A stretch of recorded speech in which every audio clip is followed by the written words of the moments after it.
bienvenue dans cette vidéo de tâche-mâche consacrée aux conditions minimales et plus particulièrement aux problèmes classiques en conditions minimales. Qu'est-ce que j'entends par problème classique? Dans le cours précédent, M201, on a vu toutes les questions classiques autour de l'algèbre, autour des propriétés des nombres, autour de la composition des nombres, des moyennes. Et cette fois-ci, on va voir les questions qui proviennent plus de l'épreuve de calcul, par exemple les questions sur les vitesses, sur les âges, sur l'argent, les prix, les intérêts. Ce cours fait partie du programme gratuit Battre le tâche-mâche, où au-delà des conditions minimales, vous retrouvez du contenu pour chacun des sous-tests de l'épreuve, 6 tests blancs complets et corrigés et des milliers d'exercices. Le lien vers le programme apparaît en bas de l'écran.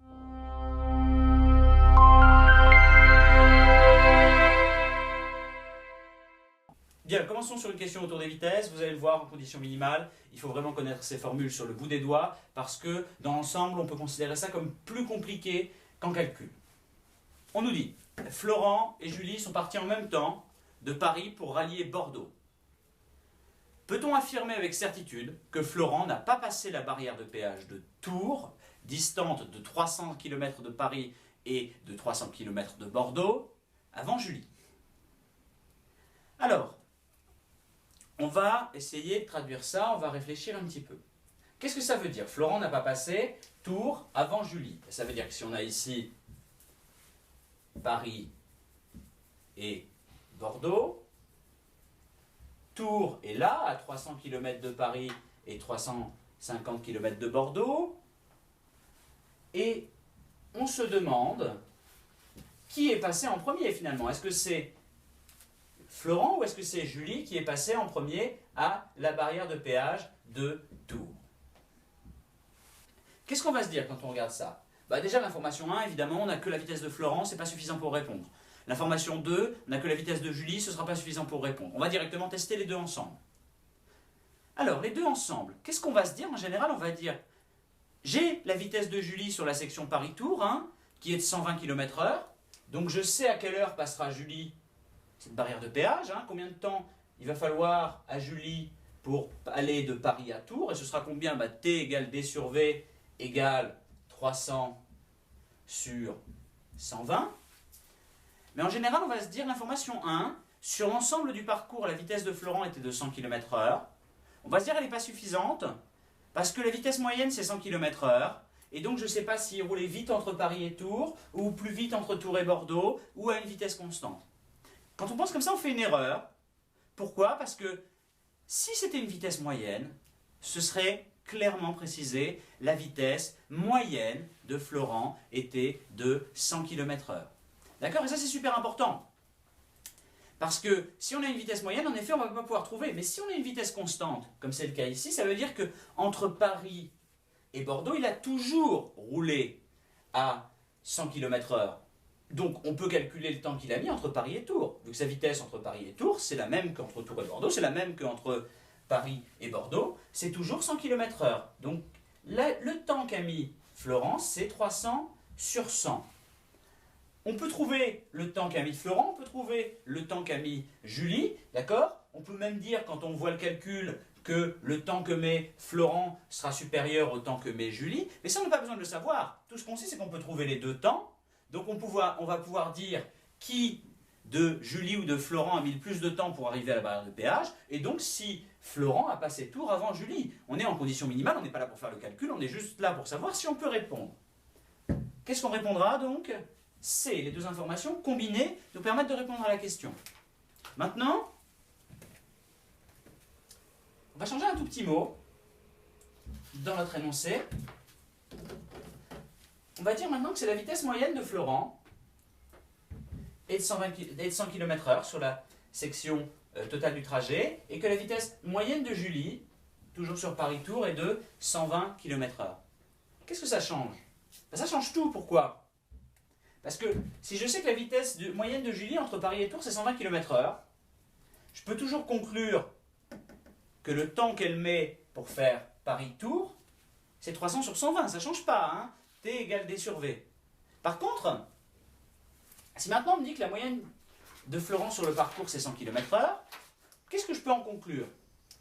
Toujours avec T égale D sur V, je peux savoir que le temps de Florent pour faire l'ensemble du parcours, c'est distance divisée par la vitesse. Entre Paris et Bordeaux, il y a combien? Il y a 650 km. On va diviser par 100 km/h, sa vitesse moyenne. Ça nous fait 6,5 heures, autrement dit 6 heures et 30 minutes.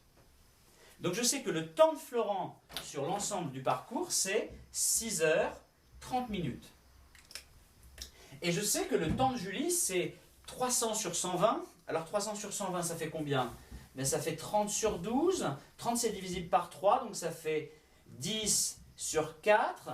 Et 10 quarts d'heure, ça fait combien? Ben, ça fait 2 heures plus 2 quarts d'heure, autrement dit 2 heures et demie, 2h30. Donc moi je sais que Julie a mis 2h30 pour faire Paris-Tours et je sais que Florent a mis 6h30 pour faire Paris-Bordeaux. Est-ce que ça permet de savoir qui est-ce qui a passé le péage de Tours en premier? Non, absolument pas. Pourquoi? Ben, parce que Florent peut rouler très vite sur la première partie et mettre 1 heure pour faire Paris-Tours et les 5h30 restantes pour faire Paris-Bordeaux. Tout comme il a pu rouler lentement sur la première partie du parcours et mettre 3 heures pour faire Paris-Tours et 3h30 pour faire Paris-Bordeaux. On a bien deux situations ici. On arrive à 6h30 au total, mais dans le premier cas, il est passé à la barrière de péage après Julie, alors que dans le deuxième cas, il est passé avant Julie. Autrement dit, est-ce qu'on peut conclure sur qui est passé le premier à la barrière de péage? Non. Réponse E. Et pour la dernière fois, on va encore un petit peu changer le contenu de notre exercice. Et on va maintenant dire que Florent roulait plus à 100 km/h sur la moyenne en trajet, mais à 325 km/h. Si Florent roule à 325 km/h sur le trajet complet, on refait notre petit schéma parce que sinon ça ne va plus être très clair, on commence à mettre beaucoup d'informations dessus. On a Paris, on a Bordeaux, on a la barrière de péage de Tours. Qu'est-ce qu'on sait maintenant? On sait que Florent a parcouru la distance totale ici entre Paris et Bordeaux, donc les 650 km. En combien de temps? Ben, le temps, c'est la distance divisée par la vitesse. La distance, 650 divisé par sa vitesse, 325. Donc lui, pour faire Paris-Bordeaux, au total, il aura mis 2 heures.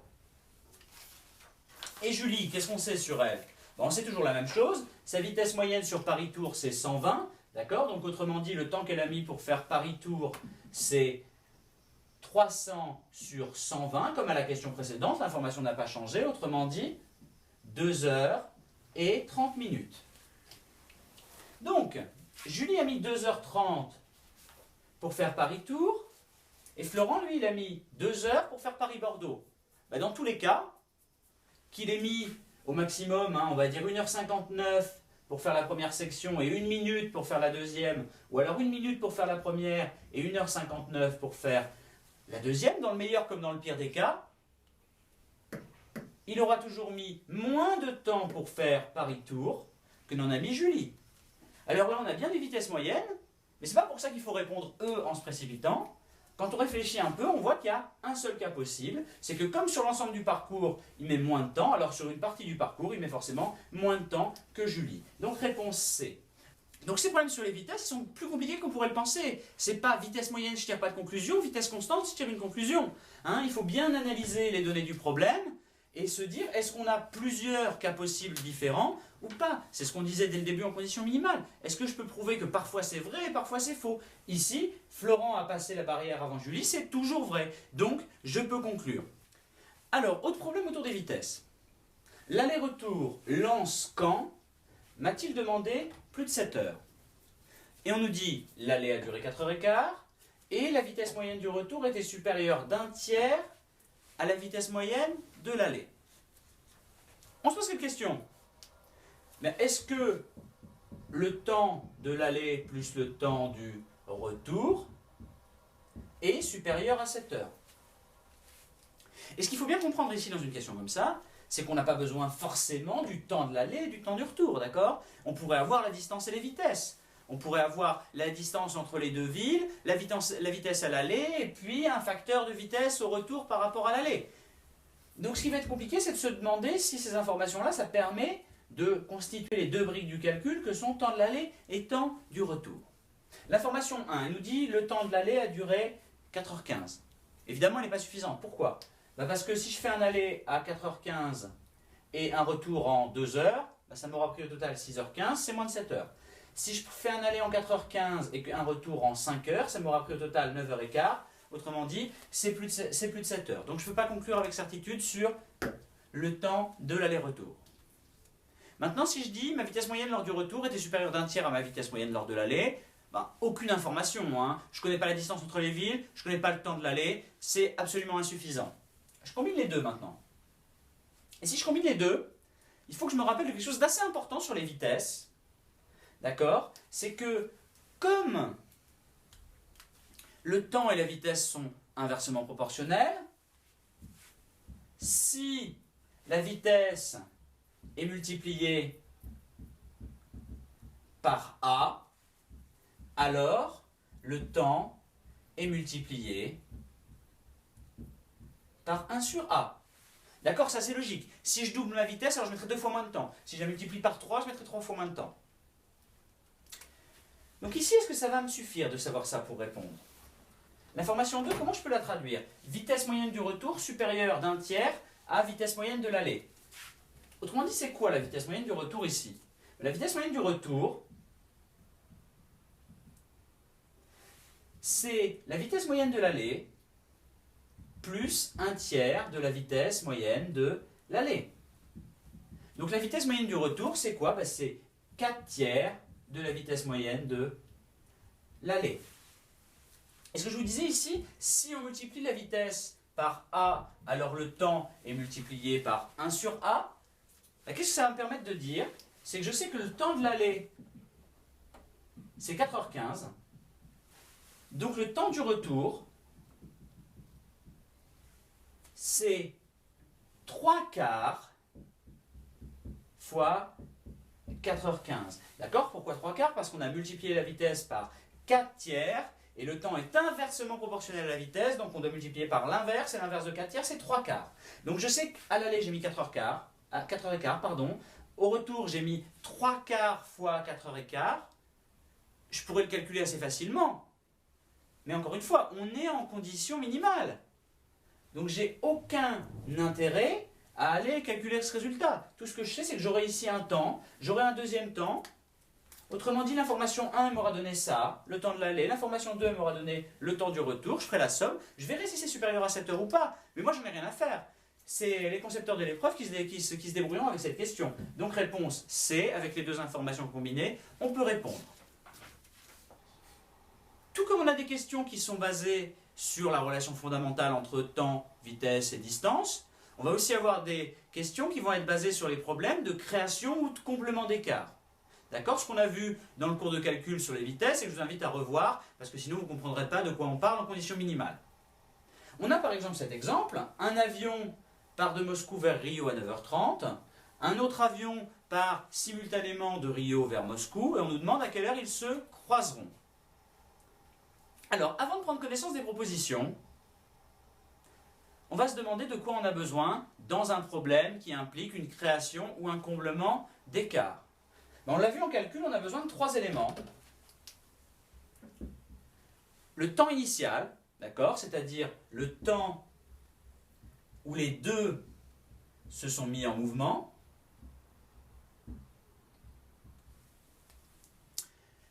La distance qui les séparait à cet instant, donc l'écart au moment t0, au moment où les deux se mettent en mouvement, et la vitesse de réduction de l'écart, de comblement de l'écart. Et la vitesse de comblement de l'écart, si vous vous rappelez bien, ça dépend des directions dans lesquelles ils vont. S'ils vont dans la même direction, c'est la différence des vitesses. S'ils vont dans des directions opposées, c'est la somme des vitesses. Alors ici, on a un avion qui va Moscou vers Rio, l'autre qui va de Rio vers Moscou. Qu'est-ce que ça veut dire? Ça veut dire qu'ils vont dans des directions opposées, ils vont dans des directions totalement opposées.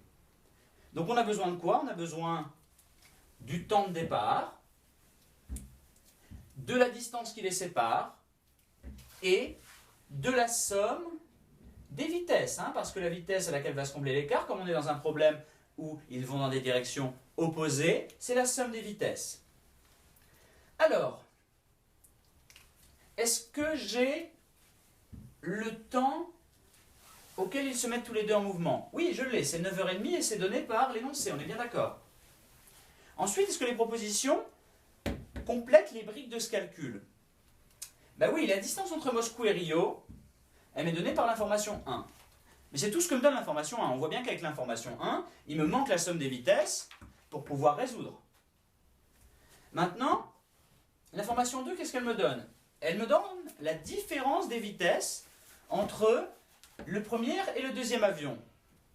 Mais ce n'est pas quelque chose qui m'intéresse, parce que si j'étais dans un problème de dépassement, hein, où les deux allaient dans la même direction, ça pourrait me permettre de le résoudre, mais ici ce n'est pas le cas. Je suis dans un problème où ils se rapprochent en allant dans la direction opposée, hein. L'un va de Moscou vers Rio, l'autre va de Rio vers Moscou, et donc ce n'est pas la différence des vitesses qu'il me faut, c'est la somme des vitesses.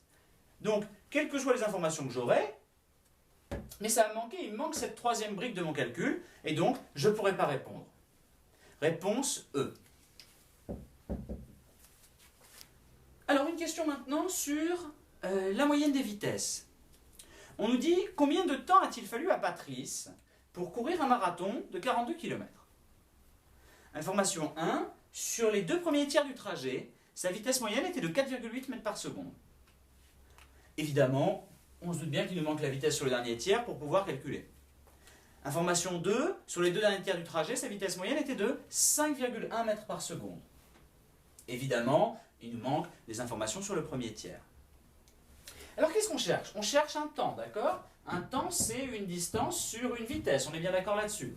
La distance ici, c'est 42 km, et la seule chose qui nous manque, c'est donc la vitesse.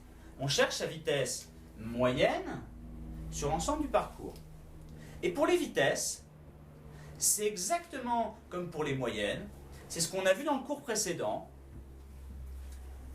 c'est que pour pouvoir faire la moyenne à partir de la moyenne de sous-groupe, et c'est ce qu'on a ici, hein, on a la moyenne d'un sous-groupe, d'une partie du trajet, 4,8 mètres par seconde sur les 2 premiers tiers, et 5,1 mètres par seconde sur les 2 derniers tiers. Il faut 3 conditions. Il faut que les sous-groupes soient exhaustifs, soient pondérés, et soient sans répétition. Alors, est-ce que les sous-groupes sont exhaustifs ici? Est-ce qu'ils couvrent bien l'intégralité du trajet? Oui. Est-ce qu'ils sont pondérés? Oui, on sait que la vitesse moyenne ici c'est sur 2 tiers du trajet, et on sait que c'est sur 2 tiers du trajet. Problème? Est-ce qu'ils sont sans répétition? Non. Il y a une partie ici où ils se recoupent. Et c'est exactement la même chose que pour une moyenne normale, c'est juste une moyenne de vitesse. On a une partie sur laquelle ils se recoupent, donc ce sera impossible de faire la moyenne générale. Tout ce qu'on sait, c'est qu'elle sera comprise entre 4,8 mètres par seconde et 5,1 mètres par seconde. Évidemment, elle ne peut pas être inférieure à cette moyenne-là ou à cette moyenne-là. Mais ça ne nous suffit pas pour répondre. Ça aurait éventuellement pu suffire pour répondre si on cherchait une question, par exemple, a-t-il mis plus de 2 heures, a-t-il mis plus de 3 heures? On aurait pu trouver le temps maximum et le temps minimum. Et c'est là que c'est intéressant d'analyser dès le début le type de question. Ici, on était dans une question où on cherchait une valeur exacte, donc il fallait trouver les briques d'un calcul et pas essayer de prendre des hypothèses. Alors, dernier problème de vitesse pour vous montrer qu'il faut vraiment bien maîtriser tous les concepts et surtout bien se demander qu'est-ce qu'on nous demande. Ici, on nous dit un TGV part de Brest vers Paris, ville distante de 400 km à 10 heures. Au même instant, un train régional part de Paris vers Brest. À quelle distance de Paris se croiseront-ils? Alors spontanément, qu'est-ce qu'on va se dire? On va se dire que c'est un problème de comblement d'écart. C'est un problème de comblement d'écart et qu'est-ce qu'il me faut? Il me faut le temps où les deux se sont mis en mouvement, il me faut la distance entre les deux au moment où ils se mettent en mouvement et il me faut la vitesse de comblement de cet écart. On peut aller plus loin, on peut même dire ici que comme c'est un problème où ils vont dans des directions opposées, la vitesse qu'on cherche c'est la somme des vitesses. Il y a un candidat qui va un petit peu trop vite. Il va se dire qu'ici, le départ, il m'est donné par l'énoncé, la distance, elle m'est donnée par l'énoncé, et que la somme des vitesses, ben, je connais la vitesse du TGV à partir de l'information 1, la vitesse du train, pardon, à partir de l'information 1, et la vitesse du TGV, ben, je la connais à partir des informations 1 et 2 combinées, d'accord, parce que l'information 1 me donne celle du TGV, et l'information 2 me dit que le TGV, c'est 3 fois plus que le train. D'accord? Oui, sauf que là, vous ne répondez pas à la question posée. La question posée, je vais la réécrire, c'est à quelle distance de Paris se croiseront-ils? Alors si on était en calcul et qu'on nous posait à quelle distance de Paris se croiseront-ils, oui, ce serait possible d'aller chercher leur heure de croisement par la méthode de l'écart, et puis après de trouver, avec la vitesse de l'un ou la vitesse de l'autre, à quelle distance de Paris ils sont. Sauf qu'ici on a une condition minimale. On cherche des informations qui sont strictement suffisantes pour répondre à cette question. Et ici, quand vous répondez à quelle heure se croiseront-ils, vous allez trop loin, parce qu'on peut trouver plus simplement. Comment on peut trouver plus simplement? Regardez, l'information 2, qu'est-ce qu'elle nous dit? Elle nous dit la vitesse du TGV, c'est 3 fois la vitesse du train. Et qu'est-ce qu'on sait? On sait qu'il y a 400 km entre Paris et Brest. Donc, entre Brest et Paris, c'est le TGV. Et entre Paris et Brest, c'est le train. Et qu'est-ce que nous dit l'information 2? Elle nous dit que la vitesse du TGV, c'est 3 fois la vitesse du train. Qu'est-ce que ça veut dire? Ça veut dire que quand le train aura parcouru 1 km, alors le TGV, il en aura parcouru 3, on est bien d'accord. Quand le train aura parcouru 2 km, le TGV, il en aura parcouru 6. Et si on continue comme ça, peu à peu dans notre raisonnement, ben, on voit bien que au bout d'un certain temps, qu'on ne connaît pas, vu qu'on n'a pas les vitesses, mais le train, il aura parcouru 100 km, et le TGV, il aura parcouru 3 fois plus, donc 300. Ils seront exactement au même endroit, ils sont en train de se croiser, et ils seront bien à 100 km de Paris. On ne sait pas du tout à quelle heure ça aura lieu, peut-être dans 1 heure, dans 2 heures, dans 5 heures, mais en tout cas, on sait que ça aura lieu à 100 km de Paris. Donc l'information 2 est suffisante pour répondre réponse B. Alors, quelques problèmes autour des âges. On peut avoir des problèmes d'âge qui sont des problèmes algébriques, où on doit trouver des propriétés de nombres, mais d'une manière encore plus facile. Pourquoi? Parce que quand on a un âge, et ça il faut bien le retenir, ben, on a forcément un nombre entier, on a forcément un nombre positif, et on a forcément un nombre dans des limites raisonnables. On peut dire inférieur à 150 par exemple. Alors, Marine et Marion ont moins d'un an d'intervalle. Est-ce qu'elles ont le même âge? Et on nous dit tout d'abord que le produit de leur âge vaut 529. Alors clairement, c'est une question qui va faire la différence entre les candidats bien préparés et ceux qui sont un peu moins. Pourquoi? Parce qu'un bon candidat, il sait que 529, c'est 23 au carré, et donc que la seule façon d'arriver à 529, c'est soit de faire 1 fois 529, soit de faire 23 fois 23. Donc si on nous disait les entiers A fois B font 529, les côtés d'un rectangle par exemple, je ne pourrais pas conclure. Mais ici, c'est un problème d'âge. Donc on ne peut pas avoir Marion qui a 1 an et Marine 529. C'est totalement impossible qu'elle ait 529 ans. Donc on peut supprimer ce cas, et on est certain que Marion comme Marine ont 23 ans. Information 2, Marine plus Marion égale 46. Alors, on va chercher les cas qui sont possibles. Les deux ont 23 ans, déjà, c'est celui qui nous vient le plus simplement à l'esprit. Ensuite, qu'est-ce qu'on peut avoir? 22 et 24, 21 et 25, etc. etc. Mais qu'est-ce qu'on nous dit dans l'énoncé? Elles ont moins d'1 an d'intervalle. Donc, 23 et 23, c'est possible, elles ont le même âge. 22 et 24, c'est pas possible, elles auraient 2 ans d'intervalle. 21 et 25, 4 ans d'intervalle, etc. Autrement dit, l'information 1, comme l'information 2, nous permet de répondre. La réponse, c'est D. Deux frères discutent de leurs âges. Est-ce que la somme de leurs âges est supérieure à 50? Alors ça va typiquement être une question d'âge en condition minimale un petit peu compliquée, parce que la difficulté n'est pas de résoudre une équation, mais de comprendre ce qu'on essaie de nous dire de manière alambiquée. Le premier dit, il y a 10 ans, tu avais 2 ans de plus que l'âge que j'avais à l'époque.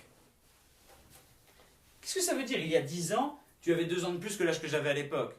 Ça veut dire qu'ils avaient 2 ans de différence d'âge il y a 10 ans. Donc leur différence d'âge, c'est toujours 2 ans. Hein. La différence d'âge ne change pas avec le temps. Donc ça veut dire que l'aîné, il a 2 ans de plus que le cadet. Donc l'aîné a 2 ans de plus que le cadet. Est-ce que ça nous apprend quelque chose? Oui, ça ne nous permet pas de conclure, hein, évidemment, mais ça nous apprend quelques petites choses qu'on pourrait synthétiser. Hein. Ça veut dire que s'il y a 10 ans, les deux étaient nés, alors le cadet il a au moins 10 ans, l'aîné a au moins 12 ans. D'accord? Ça nous donne quand même quelques informations. Mais évidemment, on peut trouver une foultitude de propositions qui vont convenir. Deuxième, l'aîné dit, dans 5 ans, tu seras plus vieux que je ne le suis aujourd'hui. D'accord? Autrement dit, l'âge du cadet plus 5 ans est supérieur à l'âge de l'aîné, d'accord? L'âge que le cadet aura dans 5 ans est supérieur à l'âge de l'aîné. Qu'est-ce que ça veut dire ça? Ça veut dire que la différence d'âge entre le cadet et l'aîné, elle est inférieure à 5 ans. Ok? Est-ce que ça nous apprend quelque chose? Non, on savait déjà qu'ils avaient 2 ans d'écart. Et encore une fois, une différence d'âge de moins de 5 ans, on peut trouver 1 million de possibilités d'âge entre les deux protagonistes. Donc la 2 n'est pas suffisante, et quand on combine, on voit bien que la combinaison n'est pas suffisante. Pourquoi? La 2 ne nous apporte rien par rapport à la 1. Dans ce cas, c'est quoi la réponse? Eh bien, c'est la réponse E. Aucune n'est suffisante, il nous faut des informations supplémentaires. Et enfin, dernière question d'âge, des questions qui vont nous pousser à mettre des équations. Un père et leur fils discutent de leurs âges respectifs. Quel est l'âge du fils? Le père dit, dans 20 ans, tu auras mon âge. Qu'est-ce que ça veut dire ça? Eh bien ça veut dire que le père a 20 ans de plus que le fils, on est bien d'accord. Et le fils dit, comme le temps passe, il y a 10 ans, je n'avais que la moitié de ton âge d'alors. Alors ça nous dit quoi? Ça nous dit que l'âge du fils moins 10 ans, c'était égal à quoi? C'était égal à la moitié de l'âge du père de l'époque. Autrement dit, f moins 10 égale 1/2 de l'âge du père de l'époque, c'est-à-dire p moins 10.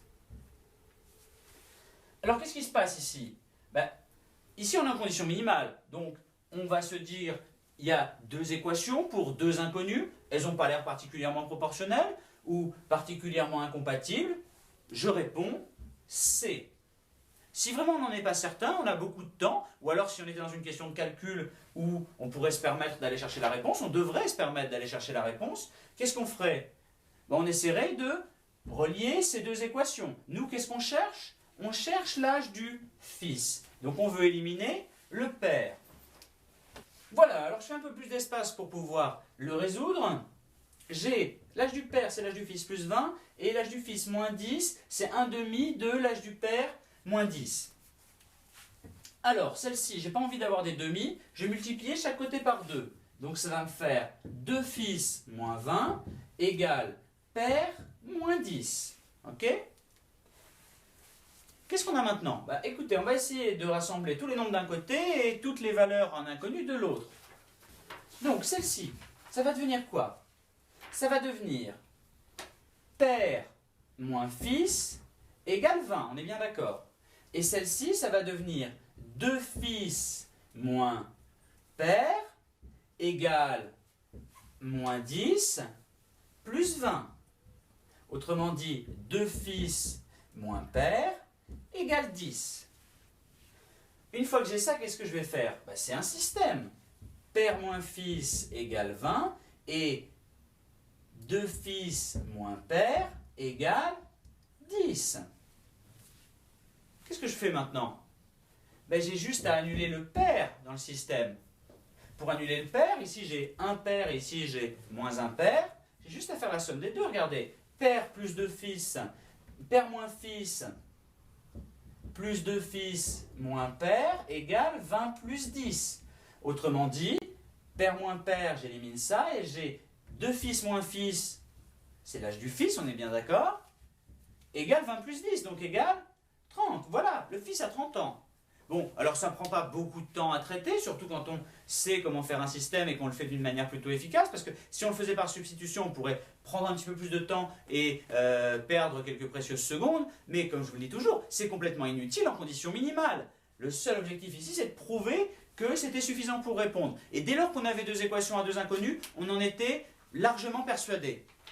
Alors, beaucoup de questions aussi en conditions minimales sur tous les problèmes autour de l'argent, des prix, des intérêts.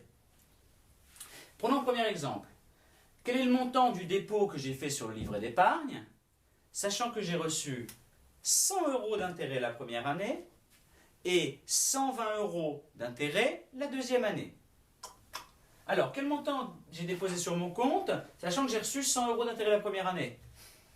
On n'a aucun moyen de le savoir. Pourquoi? Parce que si le taux d'intérêt c'est 10%, ça veut dire que j'ai déposé 1000. Si c'est 20%, ça veut dire que j'ai déposé 500. Si c'est 5%, ça veut dire que j'ai déposé 2000. Donc sans le taux d'intérêt, on ne pourra pas savoir. La deuxième année, j'ai touché 120 € d'intérêt. Bah pareil, je ne pourrais pas savoir, d'accord? Ça dépend du taux d'intérêt. Maintenant, si on cumule les deux, est-ce qu'on peut trouver la réponse? Alors oui, on peut trouver la réponse. Regardez pourquoi. Parce que qu'est-ce qui change entre la première et la deuxième année? Pourquoi j'ai touché 100 € d'intérêt la première année et 120 € la deuxième année?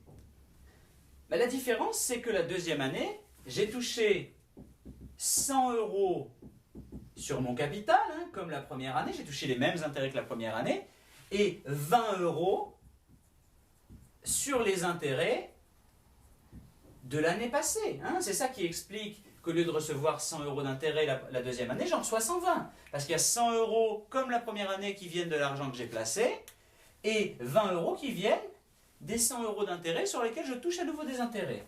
Alors en fait la question, elle devient beaucoup plus simple, c'est quel est le taux d'intérêt d'un placement qui rapporte 20 € sur 100 €? Et qu'est-ce qu'on sait là-bas? On sait que le taux d'intérêt, c'est 20%. Si le taux d'intérêt c'est 20%, on va pouvoir retrouver le montant du dépôt parce qu'on sait que les intérêts de la première année, c'est-à-dire 100 €, c'est égal au montant du dépôt fois le taux d'intérêt. Donc c'est égal au montant du dépôt fois 0,2 fois 20% et on trouvera très facilement que le montant du dépôt c'est 500. Autrement dit, si on prend séparément, on ne peut pas trouver parce qu'on ne connaît pas le taux d'intérêt. Si on les prend ensemble, ça nous permet de déterminer le taux d'intérêt et donc de conclure. Réponse C. Deuxième question, une qui est particulièrement difficile pour beaucoup de candidats. J'ai acheté une veste et un pantalon. Le commerçant m'a fait une remise qui fait passer le prix total de 900 à 720 €. Quel est le prix du pantalon avant la remise? Alors, on nous dit, information 1, j'ai eu une remise de 30% sur le pantalon. Et information 2, j'ai eu une remise de 15% sur la veste. On se doute bien que l'information 1 seule ou l'information 2 seule, ça ne va pas nous suffire pour répondre. Mais on peut aller un petit peu plus loin en combinant les deux informations. Et en se disant que si on a une remise de 180 € au fond, c'est quoi? 920 pour aller de 900 à 720, c'est que j'ai eu une remise de 180 €. On est bien d'accord? J'ai eu une remise de 180 € en combinant une remise de 30% sur le pantalon et une remise de 15% sur la veste. On va se demander cette remise de 180 €, elle représentait combien en pourcentage? La remise de 180 €, elle représentait 180 sur 900, c'est-à-dire 18 sur 90, hein, ou 20%. Et qu'est-ce qui se passe? J'ai eu une remise sur le pantalon de 30%, j'ai eu une remise sur la veste de 15%, et j'ai eu une remise totale de 20%. Maintenant, c'est ce qu'on a vu en calcul. dans les cours, c'est que quand j'ai ça, la moyenne générale et la moyenne de deux sous-groupes, je peux trouver le taux de l'un d'entre eux, hein, avec la formule de l'écart à la moyenne. C'est-à-dire que si je voulais calculer le prix du pantalon, ben c'est très simple avant la remise. La part du prix total occupé par le pantalon, c'est l'écart entre la veste et la moyenne sur l'écart entre le pantalon et la veste. Donc sur l'écart entre pantalon et veste. Donc moi quand je lis ça, je comprends directement que le pantalon, il coûte quoi? Il coûte l'écart entre la veste et la moyenne, c'est-à-dire 5%. Sur l'écart entre le pantalon et la veste, 15%. Autrement dit, un tiers. Le pantalon coûte un tiers du prix total. Et il coûte 300 €. Ce n'était pas forcément nécessaire de le faire, mais en tout cas, on pouvait le calculer. Réponse C. Bien. Alors, une dernière question autour des questions d'argent. Quelle marge Farid réalise-t-il sur la vente d'une gaufre à 3 €? Bon. Qu'est-ce qu'on cherche? On cherche sa marge. Comment on peut définir la marge? La marge, ça va être la différence entre son prix de vente et son prix d'achat, ou son coût de revient. Hein. On va dire prix de vente et prix d'achat. Donc, la marge, c'est le prix de vente moins le prix d'achat. Et nous, qu'est-ce qu'on sait? On a déjà une inconnue en moins, regardez. Prix de vente. On sait qu'il la vend 3 € sa gaufre. Alors, information 1. S'il la vendait 2 fois plus cher, alors sa marge serait multipliée par 4. Qu'est-ce que ça veut dire, ça? Ça veut dire que s'il vendait sa gaufre 6 € et que le prix d'achat ou le prix de constitution restait le même, alors il ferait 4 fois plus de marge. Qu'est-ce que j'ai là? J'ai un système de 2 équations à 2 inconnues. Je pourrais essayer d'aller le résoudre. Mais clairement, j'en ai pas besoin. Je vois bien que ce n'est pas incompatible et je vois bien que ce n'est pas proportionnel. Donc, ici, clairement, je peux répondre avec l'information 1. Avec l'information 2 maintenant, pour doubler sa marge, il devrait augmenter son prix de vente d'un tiers. D'accord? J'ai toujours ma première ligne du système. Sa marge actuelle, c'est 3 moins le prix d'achat. Et je sais que pour doubler sa marge, donc pour passer à 2 fois la marge, il lui suffirait d'augmenter son prix de vente d'un tiers, autrement dit de faire 3 fois 4 tiers, autrement dit de passer à 4 € et son prix d'achat, ce serait toujours le même. Voilà pareil, un système, 2 équations, 2 inconnues. Je vois très bien qu'elles ne sont pas incompatibles, je vois très bien qu'elles ne sont pas proportionnelles. Je ne vais pas prendre de temps à essayer de le résoudre, à part si j'aime vraiment ce genre de petits problèmes de conditions minimales et que je commence à y prendre du plaisir. Je réponds C et je passe à la question suivante. Voilà pour les problèmes classiques de l'épreuve. On a fait le tour, que ce soit les questions géométriques, les questions algébriques ou les problèmes inspirés plus de calcul. Maintenant, si vous souhaitez aller encore plus loin dans les conditions minimales, on va avoir 2 cours supplémentaires de niveau avancé. Un qui va concerner les problèmes vraiment difficiles et un autre qui va concerner les évolutions probables que pourrait prendre cette épreuve de conditions minimales dans le futur et dès cette année au fond. Merci d'avoir regardé ce cours. Je vous invite à regarder les autres vidéos, que ce soit de conditions minimales ou pour les autres sous-tests. Je vous invite également à vous abonner à la chaîne de Battletage Match pour ne rien rater du contenu qu'on publiera tout au long de l'année sur YouTube ou sur notre site internet. Et vous pouvez également nous suivre sur les réseaux sociaux. Je pense notamment à Facebook et à Twitter. Merci d'avoir regardé cette vidéo à nouveau et je vous dis à bientôt pour un nouveau cours.